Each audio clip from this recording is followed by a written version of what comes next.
I'm Walter Cronkite. This is the story of Mustafa Kemal Ataturk, the strong man who in a little more than a decade led Turkey out of the Middle Ages and into the 20th century.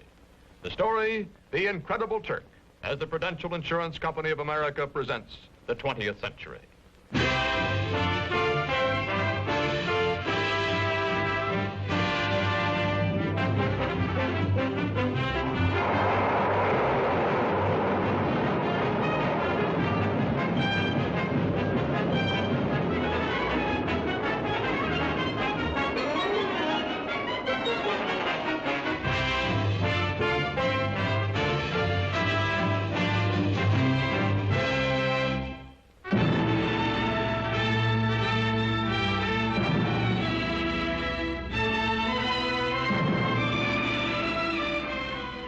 In the Middle East today, chaotic, vulnerable to Soviet expansion, Turkey, modern, powerful, and a rarity in this area, pro-Western, is prepared to defend herself against any aggressor.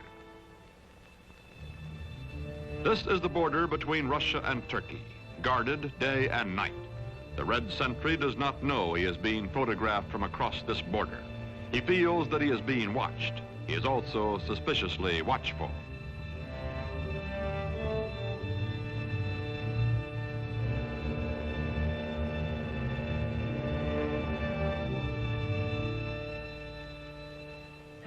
Today, Turkish cavalry defends the broken, desolate terrain at the edge of Asia Minor.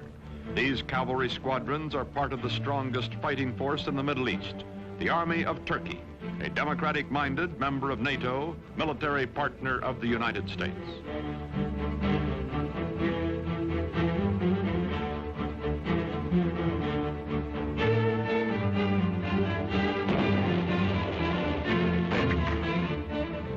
Modern Turkey, strong and stable, was created out of a dying Oriental despotism by one man, unique in history, Mustafa Kemal, called Ataturk, father of the Turks. In a moment, this story, The Incredible Turk.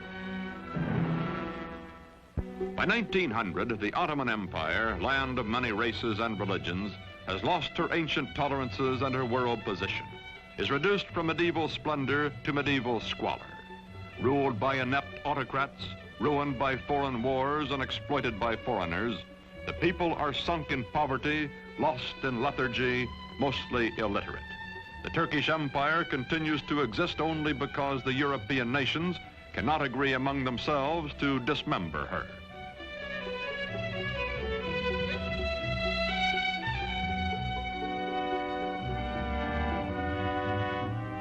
Before World War I, Germany has plans to embrace Turkey as an ally, then to subjugate her as a satellite. To visit the sick man of Europe, as Turkey is called, comes the German emperor himself, Kaiser Wilhelm II. He is received with more than ceremony. His glowing promises, such as the Berlin to Baghdad Railroad, are believed by the Sultan and his government, and even by the nationalist-minded Young Turks. When war comes, Turkey will waver between her old friend Britain, allied with her hereditary enemy Russia, and her new friend Germany. On October 29, 1914, Turkey takes into war, on the Kaiser's side, her obsolescent army.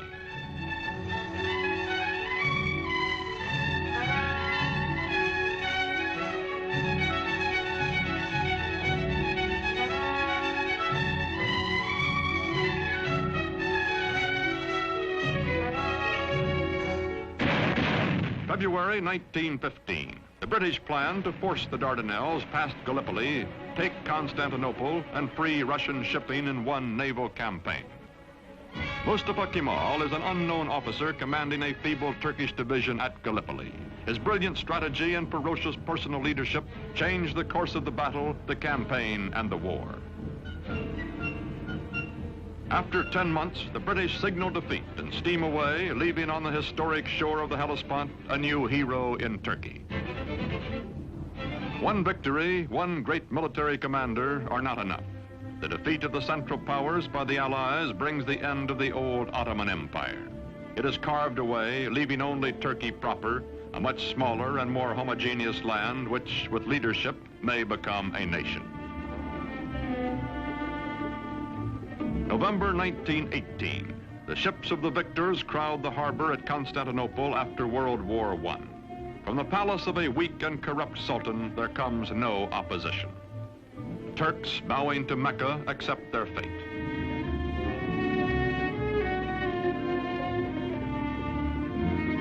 From France and from Great Britain, occupation troops disembark to take over the ancient capital.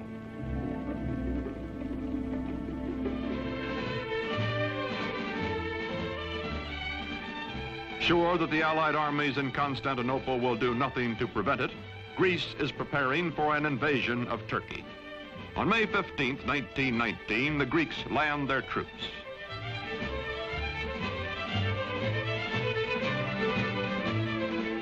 In Ankara, in the heart of Turkey, Mustafa Kemal organizes the Turkish liberation movement, takes command of the Free Turkish Army. From far off Constantinople, the Sultan repudiates him, but Mustafa grimly swears that he will gain Turkey's freedom or die. No other general equals this man, and the Turkish soldiers need only to be led to fight. They are traditionally warriors.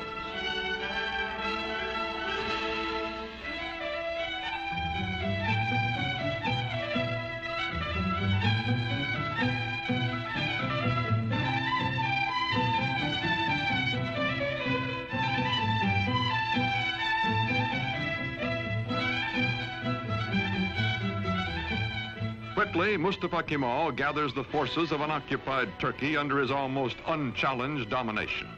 His hastily recruited bodyguards stand ready to defend him with their lives. Mustafa Kemal pits his cold, inexhaustible toughness, his unyielding determination, his knowledge that the people are with him, against the continued fanatic opposition of the Sultan's government. Ammunition must be made by hand, by old men and hungry workmen, boys and children. Mustafa Kemal's Turkey is going into battle with the Greeks.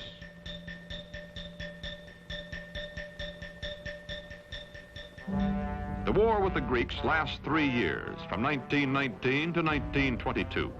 The Turkish people know it is a war of extermination, atrocious, no quarter given or asked. Heroically led, the Turks advance against the invaders. The women leave their endangered homes to carry shells to the army.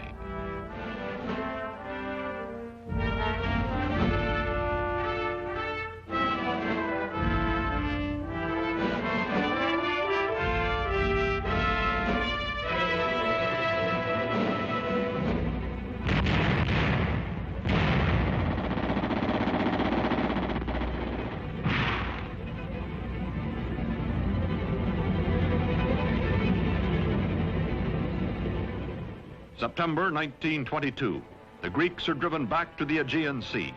Offshore, Allied rescue ships stand by. Into the seaport of Smyrna, called Izmir by the Turks, pour thousands of Greeks, joined by sympathetic Christian minorities, fleeing before the armies of the man whom the British called the most terrible of all the terrible Turks. From the ships, bread comes to the docks for the desperate refugees. Bread so that they may live another day.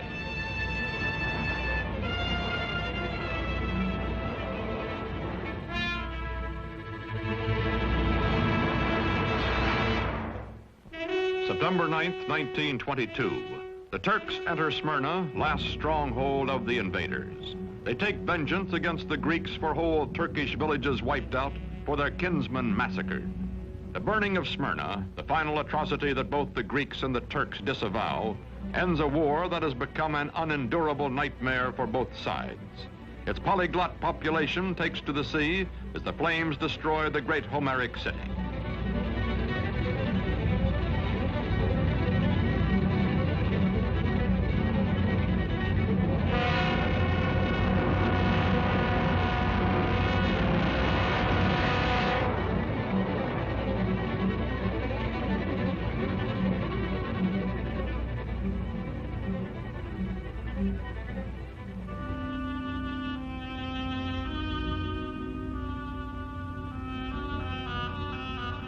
Star and crescent fly over liberated Turkey.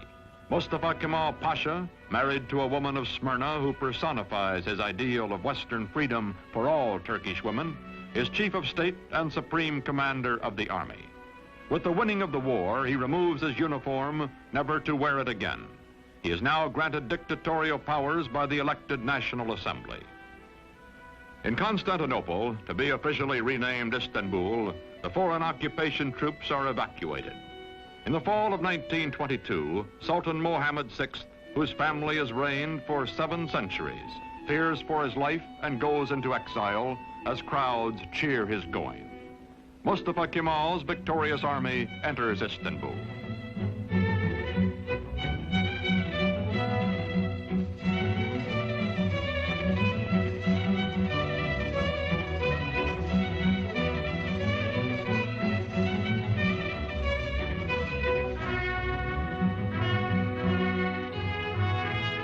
First president of the First Turkish Republic, Mustafa Kemal, during the 1920s, keeps his limitless wartime powers and his command of the army, makes the hard, dry town of Ankara his capital.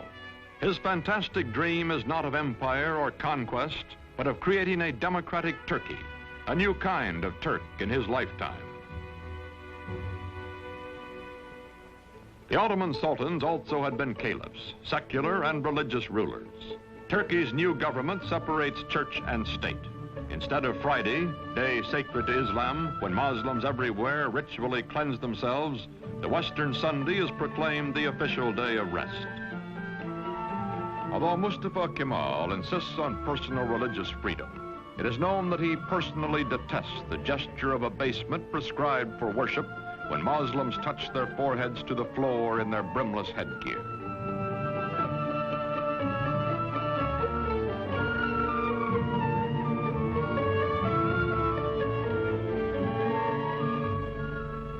To Kemal, this headgear, the fez, symbolizes Turkey's Oriental fatalism and ignorance.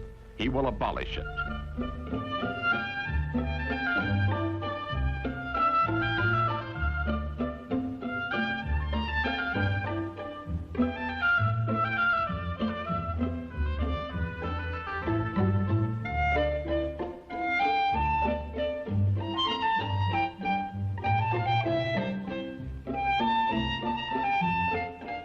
Wearing the fez becomes an act of treason.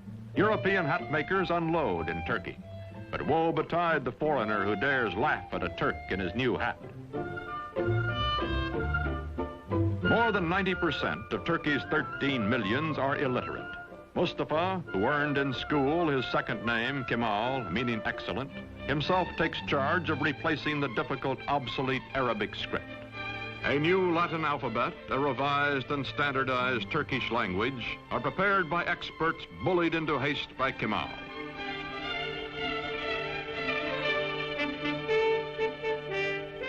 To make a modern nation capable of government by the people, all Turkey must be sent to school.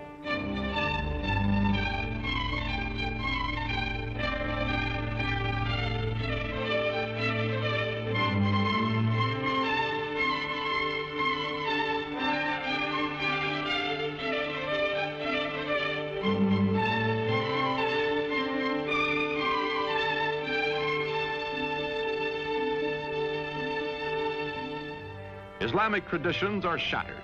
A man's image, Mustafa Kemal's, is displayed in public. He also orders all Turks to adopt Western-style family names and is himself christened Ataturk, meaning father of the Turks. The faces of Turkish girls and women are hidden, and they live in virtual slavery until Ataturk unveils them by decree. Now divorced from his wife, he takes pleasure in the company of emancipated women and insists that all Turkish women adopt Western clothes, gives them equal rights under the law after abolishing polygamy, and opens to women all the trades and all the professions.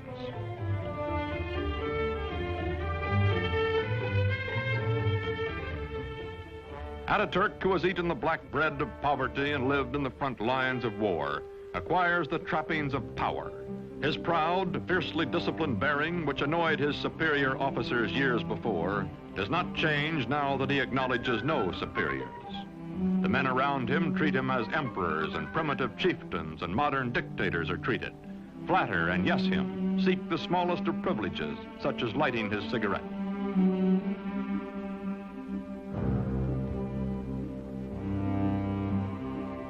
Man in a hurry, he has no time for opposition or for modifying his programs.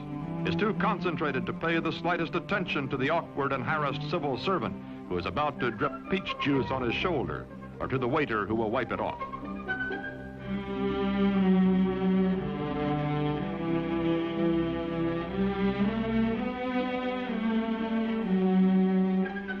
Although gossip is rife of his spare time affairs with women, of private drunken orgies by which Ataturk relieves long periods of relentless labor, this monarch in mufti never loses his public dignity, even at play.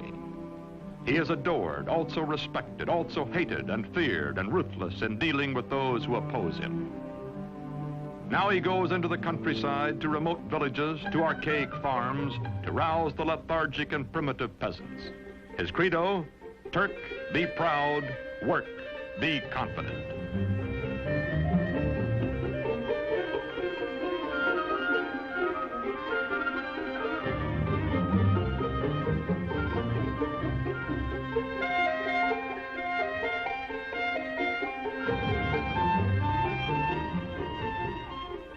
There are two ways of conquering, says Ataturk, by the sword or by the plow.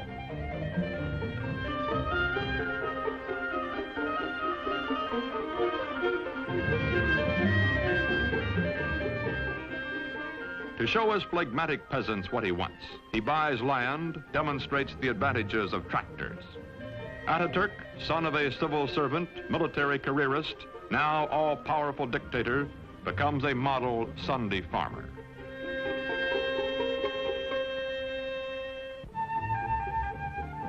The world is anxious to restore good diplomatic relations with Turkey. From the United States comes Ambassador Joseph Clark Grew. For this revolution and high accomplishment, one man is primarily responsible. The name of Gazi Mustafa Kemal will forever be associated with the development, founding of the new modern Turkish state, and will forever be inscribed indelibly upon the rolls of history. Türk milleti taben demokrattır. The Turkish nation is democratic by nature.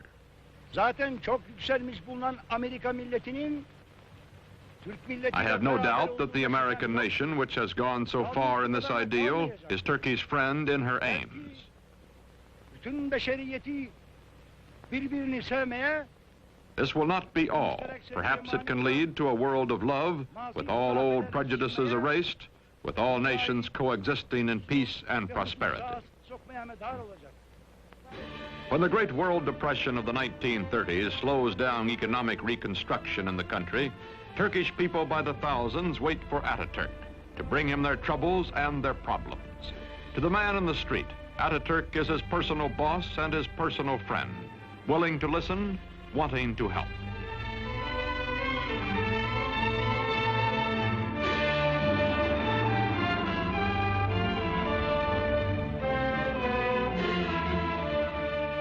All over the country, Ataturk preaches the ways of the West, scolds and harries workmen to carry out his forcible plan for industrializing the Turkish Republic.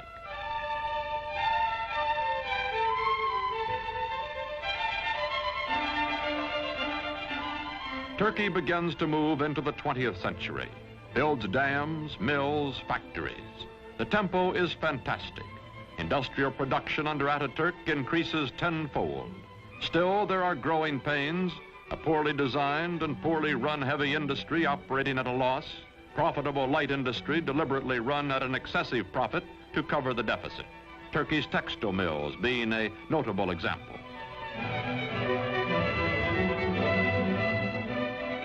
The European nations compete briskly for Turkish trade, for her surpluses, her chrome, and her tobacco, in exchange for the manufactured goods, machinery, and arms she imports. Turkey's foreign relations are excellent, but war is in the offing. Ataturk hopes Turkey can remain neutral, as indeed she will do during most of World War II. But meantime, he must mend his defenses and re-equip his neglected army, a bayonet army from an earlier era of belligerence.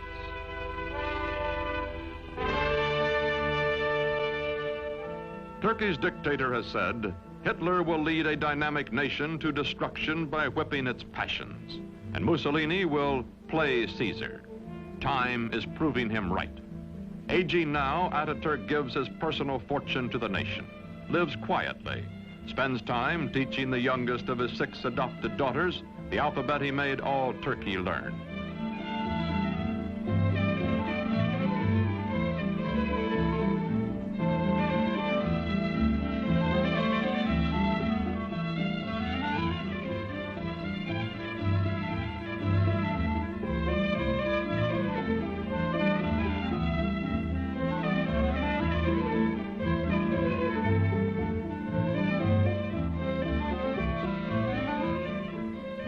Watching his young nation, Father Ataturk believes in her democratic future and has preserved for her under his autocratic rule the Republican Constitution and the secret ballot which will elect his successors. His severest Western critic grudgingly admits Ataturk is dictator so that Turkey may never again have a dictator. The Shah of Iran is among the neighboring rulers who come to admire Ataturk's prospering progressive nation. The Emir of Transjordan comes. The Arab world is impressed by Turkey, but later when nationalism develops throughout Islam, none of its leaders will have Ataturk's genius or his convictions.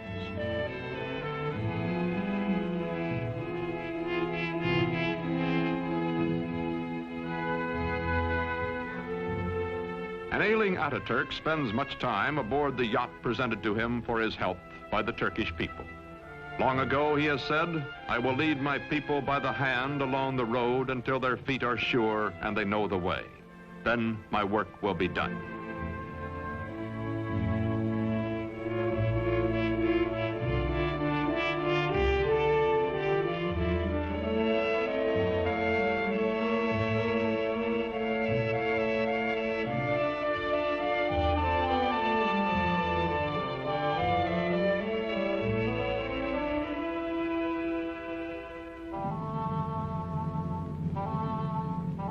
On November 10th, 1938, Ataturk dies at the age of 58. 13 years of his life he spent in active warfare fighting for Turkey. For 15 years, until his death, he was our first president and absolute ruler. His last command is that his successor be one who will follow his course. İsmet İnönü is that man.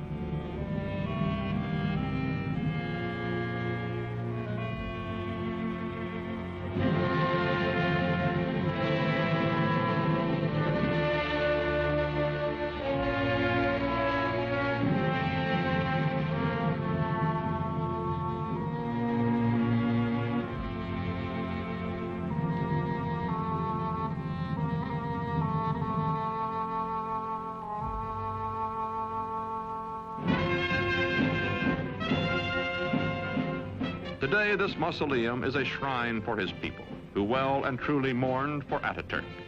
Marching past in fighting trim, the soldiers of Turkey are the sons of the ragged forces who followed him to fight for Turkish independence 40 years ago.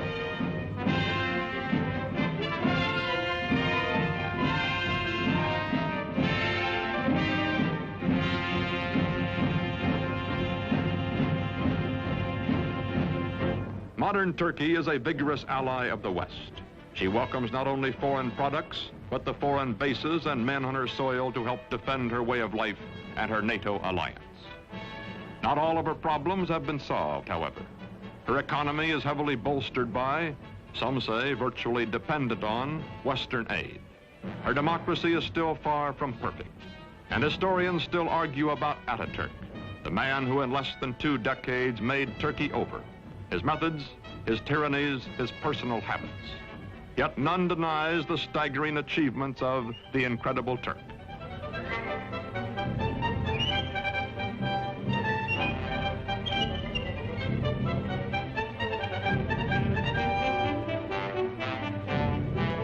These, our allies, guarding the gates to the east, are the inheritors, the children of Mustafa Kemal Ataturk.